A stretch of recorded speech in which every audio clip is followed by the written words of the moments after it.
सियावर रामचंद्र की जय, पवन सुत हनुमान की जय, उमापति महादेव की जय। एकोनपंचाशः सर्गः।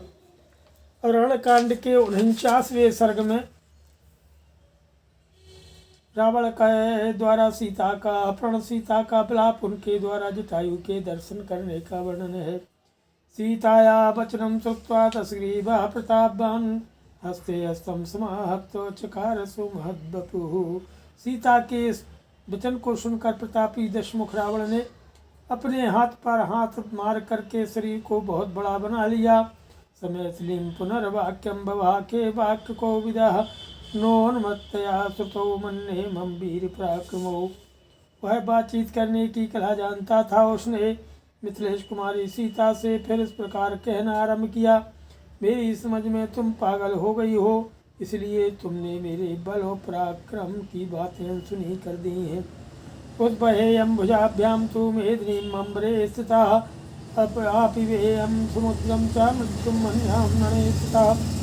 अर्कं तुभ्यां सरैस्तीक्ष्णैः विभिन्द्याहि महीतलं, कामरूपेण अनुमत्ते पश्चिमां कामरूपिणीम्। अरे मैं आकाश में खड़ा हो इन दोनों भुजाओं से ही सारी पृथ्वी को उठा ले जा सकता हूँ, समुद्र को पी जा सकता हूँ और युद्ध में स्थित हो मौत को भी मार सकता हूँ। काम तथा रूप से उन्मत्त रहने वाली नारी, यदि चाहूँ तो अपने तीखे बाणों से सूर को भी व्यथित कर दूँ और इस भूतल को भी विदीर्ण कर डालूँ। मैं इच्छानुसार रूप धारण करने में समर्थ हूँ, तुम मेरी ओर देखो। यो मुक्तवतस्तस्य रावणस्य शिखिप्रभे, क्रुद्धस्य हरिपर्यन्ते रक्ते नेत्रे बभूवुः। ऐसा कहते कहते क्रोध से भरे हुए रावण की आंखें, जिनके प्रांत भाग काले थे, जलती आग के समान लाल हो गईं। सत्यः सौम्यं परित्यज्य तीक्ष्णरूपं स रावणः, स्वं रूपं कालरूपाभं भेजे वैश्रवानुजः। कुबेर के छोटे भाई रावण ने तत्काल अपने सौम्य रूप को त्याग करके तीखा एवं काल के समान विकराल अपना स्वाभाविक रूप धारण कर लिया। संरक्त नयनः श्रीमान् स्तप्त कांचन भूषणः, क्रोधेन महताविष्टो नीरजीमूर्तिशन्निभः। तथास्यो विंशति भुजो बभूव चणदाचरः, सपरिव्राजकाच्छद्मो महाकायो विहाय ततो। उस समय श्रीमान रावण के सभी नेत्र लाल हो रहे थे। वह पक्के सोने के आभूषणों से अलंकृत था और महान क्रोध से आविष्ट हो नील मेघ के समान काला दिखाई देने लगा। वह विशालकाय निशाचर परिव्राजक के उस क्षम वेश को त्याग कर 10 मुखों और 20 भुजाओं से संयुक्त हो गया। कि प्रतिपेदेषु कम रूपम रावणो राक्षसाधिपः, रक्तांबरधरस्तस्थो स्त्रीरत्नम प्रेक्ष्य मैथिलीं। उस समय राक्षस राज रावण ने अपने सहज रूप को ग्रहण कर लिया और लाल रंग के वस्त्र पहनकर वह स्त्री रत्न सीता की ओर देखता हुआ खड़ा हो गया।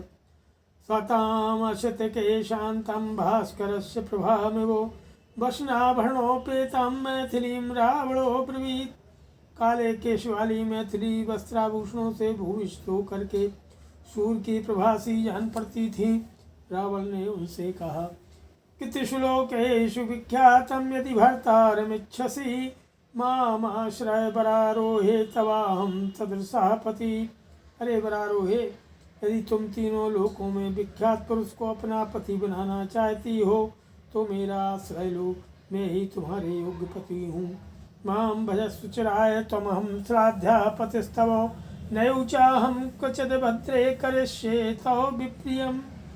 अरे भद्रे, मुझे दीर्घ काल के लिए स्वीकार करो, मैं तुम्हारे लिए स्मरणीय एवं प्रशंसनीय पति होऊंगा तथा कभी तुम्हारे मन के प्रतिकूल कोई बर्ताव नहीं करूँगा। त्यजतां मानसो भावो मयि भावः प्रणीयताम्, राज्याच्युतमसिद्धार्थं रामं परिमितायुषम्। कैर्गुणैरनुरक्तासि मूढ़े पंडित माननी।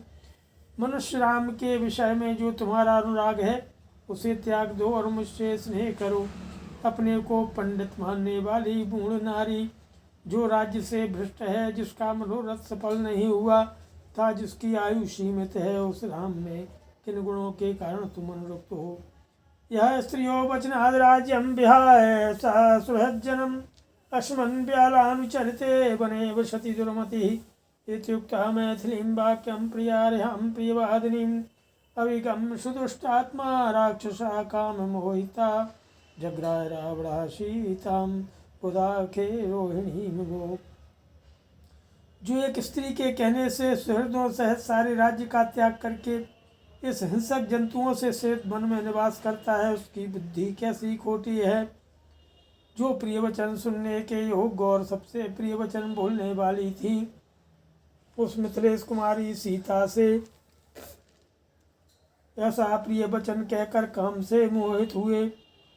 उसे अत्यंत दुष्टात्मा राक्षस रावण ने निकट जाकर के माता के समान आदरणीय सीता को पकड़ लिया, मानो बुध ने आकाश में अपनी माता रोहिणी को पकड़ने का दुस्साहस किया हो।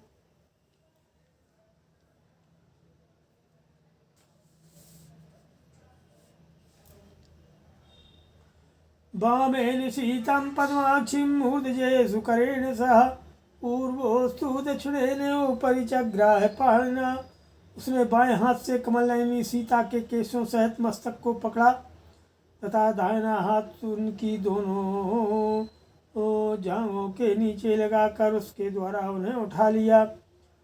तम दृष्ट्वा गिरिशृंगाभं तीक्ष्णदर्शं महाभुजं प्राद्रवन मृत्युशंकाशं भयार्ता वन देवता। उस समय तीखी दाढ़ों विशाल भुजाओं से युक्त परवश करके स्वयं प्रतीत होने वाले उस काल के श्वान विकराल राक्षस को देखकर वन के समस्त देवता भयभीत होकर भाग गए। सचा मायामयो दिव्य खरयुक्त खरस्वनः प्रत्यदृश्यते मांगो रावणस्य महारथा। इतने ही में गधों से जुता हुआ और गधों के समान ही शब्द करने वाला रावण का वह विशाल सुवर्ण माया निर्मित दिव्य रथ वहाँ पहुँच दिखाई दिया तथा तां परुषैवाक्यै अभितर्ज्य महाश्वनः अंकेनादाय वैदेहीं रथमारोपयत् तथा। रथ के प्रकट होते ही जोर जोर से गर्जना करने वाले रावण ने कठोर वचनों द्वारा विदेह नंदिनी सीता को डांटा और पूर्वोक्त रूप से गोद में उठाकर तत्काल रथ पर बिठा दिया। सा गृहीताति चुक्रोश रावणेन यशस्विनी रामेति सीता दुःखार्ता रामं दूरं गतं वने तां कामां शकामार्तः पन्नगेन्द्रवधूमिवो विचेष्ट महानामहदायोत्पपातात रावणो। रावण के द्वारा पकड़ी जाने पर सस्विनी सीता दुख से व्याकुल हो गई और वन में दूर गए हुए श्री रामचंद्र जी को हे राम कहकर जोर जोर से पुकारने लगी। सीता के मन में रावण की कामना नहीं थी, वे उसकी ओर से सर्वथा विरक्त थी और उसकी कैद से अपनों को छुड़ाने के लिए चोट खाई हुई नागिन की तरह उस रथ पर छटपटा रही थी। उसी अवस्था में काम पीड़ित राक्षस उन्हें लेकर आकाश में उड़ चला तथा सह राक्षसेन्द्रेण यमाणा विहाय सा वृषम चुकोसमत्तेव भ्रांत चित्ता यथातुरा।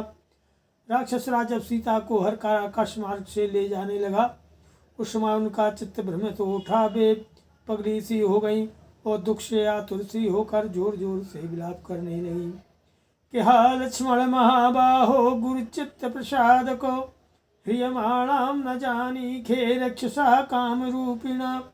हा महाबाहु लक्ष्मण, तुम गुरुजनों के मन को प्रसन्न करने वालों हो।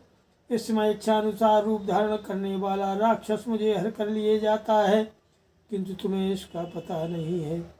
जीवितम सुखमर्थम च धर्म हेतु परित्यजन ह्रियमाणाम धर्मेणो माम राघव न पश्यसि। हा रघुनंदन, आपने धर्म के लिए प्राणों का मोह, शरीर का सुख तथा राज्य वैभव सब कुछ छोड़ दिया है। यह राक्षस मुझे अधर्म पूर्वक हर कर लिए जा रहा है, परंतु आप नहीं देखते हैं। ननु नामा विनीतानां विनेतासि परंतपो कथमेवं विधम पापम न तुम गधीरावणम। शत्रुओं को संताप देने वाले आर्यपुत्र, आप तो कुमार पर चलने वाले उद्दंड पुरुषों को दंड देकर उन्हें राय पर लाने वाले हैं, फिर ऐसे पापी रावण को क्यों नहीं दंड देते हैं। न तु सद्यो विनीतस्य दृश्यते कर्मणः फलम् कालोऽप्यङ्गीवहत्यत्र सस्यानामेव प्रपद्यन्ते। उद्दंड पुरुष के उद्दंडता पूर्ण कर्म का फल तत्काल मिलता नहीं दिखाई देता है, क्योंकि इसमें काल भी सहकारी कारण होता है। जैसे कि खेती के पकने के लिए तदनुकूल समय की अपेक्षा होती है। त्वं कर्म कृतवाने तत्कालोपहत चेतनः जीवितांतकरम घोरम रामाद्यशनमाप्नुहि अन्तेदानीं सकामा तु कैकेयी बान्धवैषः प्रियेयं धर्मकामस्व धर्मपत्नी यशस्विनः। रावण तेरे सिर पर काल नाच रहा है, उसी ने तेरी विचार शक्ति नष्ट कर दी है, इसलिए तूने ऐसा पाप कर्म किया है। तुझे श्री राम से वह भयंकर संकट प्राप्त हो जो तेरे प्राणों का अंत कर डाले। हाय समय कैकेयी अपने बंधु बांधवों सहित सकल मनोरथ हो गई, क्योंकि धर्म की अभिलाषा रखने वाले यशस्वी श्री राम की धर्मपत्नी होकर भी मैं एक राक्षस द्वारा हरी जा रही हूँ। अमंत्रये जनस्थाने कर्णिकारांश पुष्पितान् क्षिप्रम रामाय संसध्वं सीतां हरति रावणः। मैं जनस्थान में खिले हुए कनेर वृक्षों से प्रार्थना करती हूँ, तुम लोग शीघ्र ही श्री राम से कहना कि सीता को रावण हर ले जा रहा है। हंस सार संगुष्टां वंदे गोदावरीं नदीं क्षिप्रम रामाय संसत्वं सीतां हरति रावणः। हंसों और सारसों के कलरवों से मुखरित हुई गोदावरी नदी को मैं प्रणाम करती हूँ। हे माँ गोदावरी, तुम श्री राम से शीघ्र ही कह देना सीता को रावण हर ले जा रहा है। दयुतानि चायान्यस्मिन् वने विविधः पादपे नमस्कारो में हम तेभ्यो भर्तुषं शतमहंस्ताम्। इस वन के विभिन्न वृक्षों पर निवास करने वाले जो देवता हैं, उन सबको मैं नमस्कार करती हूँ। आप सब लोग शीघ्र ही मेरे स्वामी को सूचना दे दें कि आपकी स्त्री को राक्षस हर ले गया। यानि कानि चिदप्यत्र सत्त्वानि विविधानि च सर्वाणि शरणं यामि मृगपक्षिगणानि वै हीयमाणां प्रियां भर्तु प्राणेभ्योऽपि गरीयसीं विविशाते हृता सीता रावणे नेति शंसतो। यहाँ पशु पक्षी आदि जो कोई भी नाना प्रकार के प्राणी रहते हों, उन सबकी मैं शरण लेती हूँ। वे मेरे स्वामी श्री रामचंद्र जी से कहें कि जो आपके प्राणों से भी बढ़कर प्रिय थी, वह सीता हरी गई। आपकी सीता को असहाय अवस्था में रावण हर ले गया। विदित्वा तु महाबाहुर्मुत्रापि महाबलः आनेष्यति पराक्रमो वैवस्वतहतामपि सा तदा करुणावाचो विलपन्तीं सुदुःखिता वनस्पतिगतं गृध्रं ददर्शायतिलोचनः। हे महाबाहु, श्री राम बड़े बलवान हैं, वे मुझे परलोक में भी गई हुई जान ले तो यमराज के द्वारा अपहृत होने पर भी मुझको पराक्रम पूर्वक वहाँ से लौटा लाएंगे। उस समय अत्यंत दुखी हो करुणाजनक बातें कहकर के विलाप करती हुई विशाल लोचना सीता ने एक वृक्ष पर बैठे हुए गिरिराज जटायु को देखा। कसदा समुद्वीक्ष्य शुश्रूणि रावणस्य वशं गता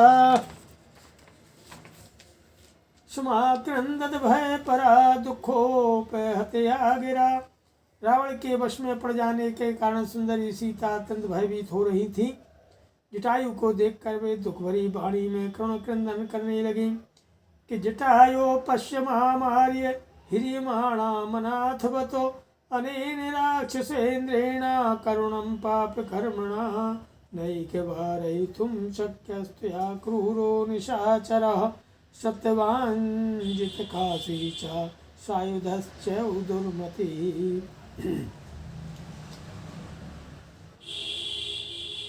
अरे आर्य जटायु, देखिए यह पापाचारी राक्षस राजनाथ की भांति मुझे निर्दयता पूर्वक हर कर लिए जा रहा है, परंतु आप इस क्रूर निशाचर को रोक नहीं सकते, क्योंकि यह बलवान है। अनेक युद्धों में विजय पाने के कारण इसका दुस्साहस बढ़ा हुआ है। इसके हाथों में हथियार है और इसके मन में दुष्टता भी भरी हुई है। रामाय तु यथा तत्त्वं जटायो हरणं ममो लक्ष्मणाय च तत्सर्वम् आख्यातम् अप्यमशेषितः। जटायु जिस प्रकार मेरा अपहरण हुआ है वह सब समाचार आप श्री राम और लक्ष्मण लोग से ज्यों का त्यों पूर्ण रूप से बता दीजिएगा। श्रीमद् रामायणे वाल्मीकि आदि काव्ये अरण्यकाण्डे कोनपञ्चः सहस्रः। सियावर रामचंद्र की जय, पवन सुत हनुमान की जय, उमापति महादेव की जय। जय सीताराम।